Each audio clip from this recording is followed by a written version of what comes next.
welcome back to the in-house podcast. This time we have a special guest. He's one of Indonesia International Student Mobility Award from Widnyana University. He's an awardee who chose University of Sydney for his IISMA University. Without taking a long time, please welcome Harly Mahardikza. So, welcome back to our studio. Yeah. Thank you for having me. Yes, after 5 months, long time no see you. Yeah, thank you. It's Okay. so happy to be here again. Okay, I just want to know how was your ISMA there in Sydney, Australia? Can you have share to us how was you feeling? Yeah, of course.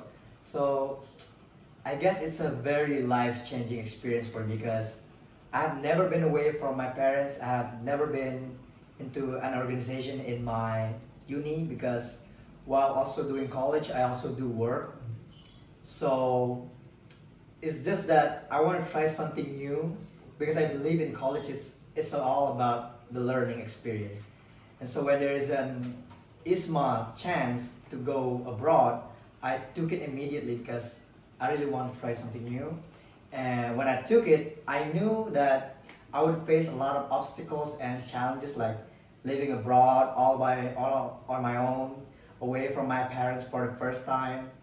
And so the first few months was all about adapting, and I think the greatest focus is more about socializing. So the more you socialize with the people there, the easier you will be to adapt.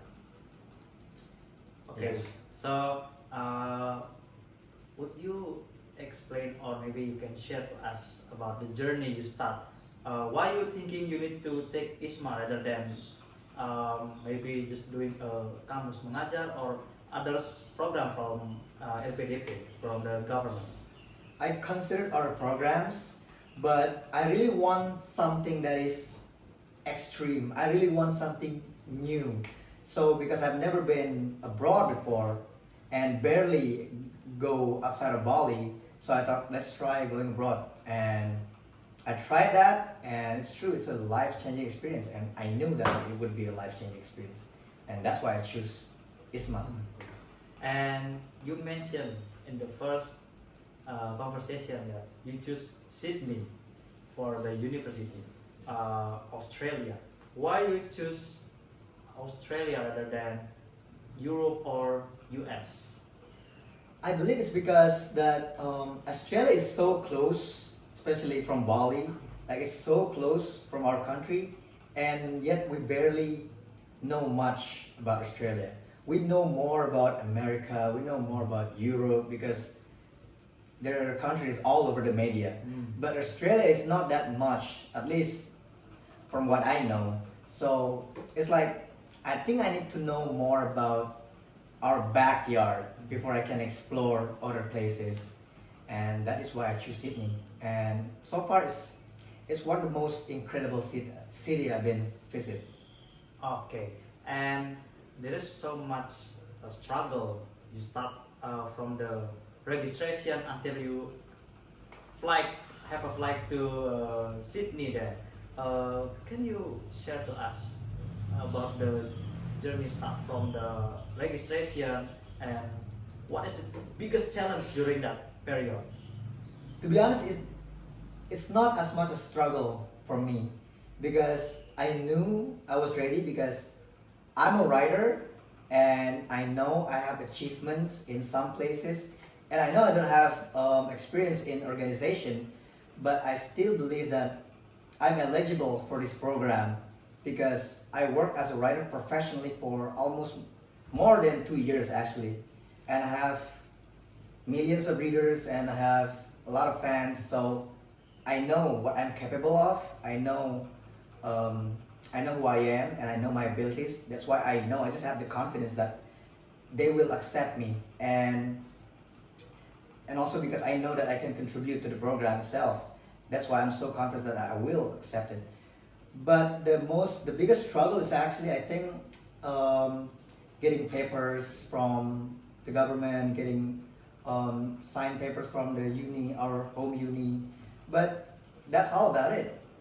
everything is, I wouldn't say easy, but it's not that much of a struggle, to be honest, for me at least. Okay, got it. And okay, which day you arrived at Sydney? In July or 21st July. 21st July? Yeah. Because you say this is your first time going to Sydney, of course you will be happy to exploring the city. Yeah. And what is your first thought about the Sydney? My first thought? Yeah. I think the first time when I step foot in the city, I think it's one of the most amazing place in the world. It could feel like a paradise because everything is so organized. Because I live in Bali for my whole life, and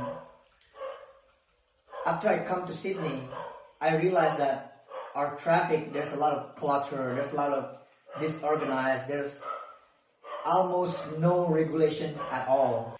And after I come to Sydney and then I come back to Bali, I realized that our traffic, our transportation system, we lack a lot. And I understand that we lack a lot because we're so far behind. Because Australia is a first world country, so it's normal. And all we need to do is just learn from that. And also willing to put efforts and the work to like improve our transportation and also traffic regulations to make traffic more bearable. Because I bring a lot of friends from Australia to Bali as well, and they feel like the traffic in Bali is so bad, and it took 2 hours to drive like a few kilometers, especially in like tourist infested area like Canggu and Uluwatu, and it's so bad. While in Sydney, I feel like there's almost no traffic at all because the road is so regulated and the rules are strongly enforced, and there's a lot of fines if you break those rules. And I think we need to like employ some of that, not all of them, but some of it to like improve our, at least our traffic and transportation little by little. And at the end we can have better infrastructure around in Bali, especially. Yeah. That's right. Okay, move on to the next. How many months you have studying there? 4 or 5 months? I think it's about 4.5 months. 4.5. Yeah, 4.5 months. So you have a new friends there. Yes, New, a lot of friends. I met a lot of friends. Yeah, and then a new concepts, and yeah, I can say, is there any specific different in Indonesian college and in Australia, especially in Sydney? If we were talking about the education system in University of Sydney, I believe from what I experienced, I believe they give you more freedom. Like they give you assignment and like they have the same scoring system as us, but I believe they just give you more freedom and also ask more about your opinion. So instead of like telling you what something is, the lecturer there asks you what you know about the subject first. What you know, and they will tell you, write your opinion, write what you know. And then after all of that, and then the lecturers like confirm your knowledge, confirm your information, or they tell you that this is wrong or a common misconception. So that's how they educate. And it's also more transparent, I would say, and also more, I guess it's also more collaboration. So a lot of discussions, it's more about that, at least from what I've experienced. Okay. Yeah. Because you already have 5 months during Sydney, have you experienced something you can say new that you never have in Bali, or this is your first time in a lifetime? Maybe you will, because in Indonesia, especially Bali, you cannot do that, and you only can do in such in Australia. Have you experienced that? Something I've never experienced in Bali, but I have experienced in Sydney is probably riding a tram and maybe riding a train. I actually went to Jakarta before, so I know and I have ride a train before, but the train in Sydney is so much different. It's like it has a lot of seats, it has so much space. It just doesn't feel as congested as Jakarta, I would say. And back to your question about experience in Bali and experience in Sydney that I cannot experience in Bali is probably riding a tram and probably jogging a lot because you can jog in Bali, but there's so much green space in Sydney. So when you wake up and you get out of your apartment, like there's a park like 5 meters away from the apartment, and there's so much green space that you will see parks after parks every 200 kilometers or 1 kilometers or so.